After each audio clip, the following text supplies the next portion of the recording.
Friends అందరికీ నమస్కారం. Friends ఇప్పుడే అందిన వార్త, రాష్ట్రమంతా షాక్, ఏపీ మాజీ ఎమ్మెల్యేపై ప్రజల దాడి, పరిస్థితి ఉద్రిక్తం. వివరాలు వీడియోలో తెలుసుకుందాం. వీడియో అక్కడ స్కిప్ చేయకుండా పూర్తిగా చూడండి, అప్పుడే కంప్లీట్ ఇన్ఫర్మేషన్ అయితే అర్థమవుతుంది.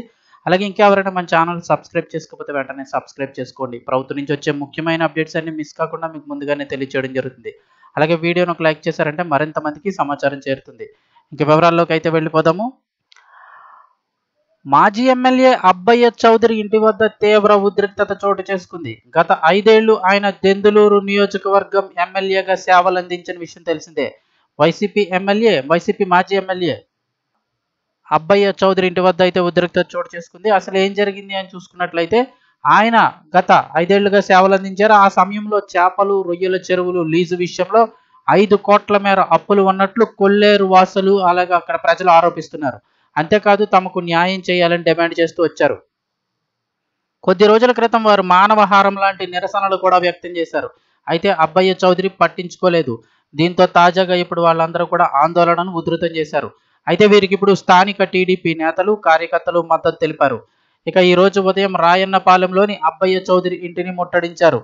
దీంతో తీవ్ర ఉద్రిక్తత చోటు చేసుకుంది. అబ్బయ్య చౌదరి ఇంటిపై రాళ్లు రువ్వారు. అయితే ఈ సమయంలో ఆయన ఇంట్లో లేరు. దీంతో పోలీసులు రంగప్రవేశం చేశారు. భారీగా చేరుకొని ఆందోళనకారులను కట్టడి చేసే ప్రయత్నం చేశారు. మరోవైపు వైసీపీ నేతలు, కార్యకర్తలు కూడా అక్కడికి భారీగా చేరుకోవడంతో ఇరు వర్గాలను పోలీసులు చెదరగొట్టారు. ప్రస్తుతం ఆందోళనకారులను అక్కడి నుంచి పంపించి వేశారు. కానీ టెన్షన్ వాతావరణం మాత్రం ఇంకా కొనసాగుతోందని చెప్తున్నారు. ఎటువైపు నుంచి ఆందోళనకారులు వస్తారేమోనని అబ్బయ్య చౌదరి ఇంటి వద్ద పోలీసులను భారీగా మోహరించారు. అయితే దీనిపై స్పందించిన అబ్బయ్య చౌదరి ఏమంటున్నారు అని చూస్తే కనుక, నేను ఎవరికి బాకీ లేను. అయితే ఈ ఆందోళనపై అబ్బయ్య చౌదరి స్పందించినట్లు వైసీపీ నేతలు చెబుతున్నారు. చేపల వేలం విషయంలో తాను ఎవరికి డబ్బులు బాకీ లేదని చెప్పినట్లు తెలిపారు. అలా ఉన్నట్లు నిరూపిస్తే రాజకీయాల నుంచి తప్పుకుంటానని అబ్బయ్య చౌదరి తెలిపినట్లు పేర్కొన్నారు. ఇదంతా స్థానిక టీడీపీ నేతలు చేస్తున్నారని, తనను టార్గెట్ చేసి వేధిస్తున్నారని అబ్బయ్య చౌదరి తెలిపారని స్థానిక వైసీపీ నేతలు అయితే ఆరోపిస్తున్నారు.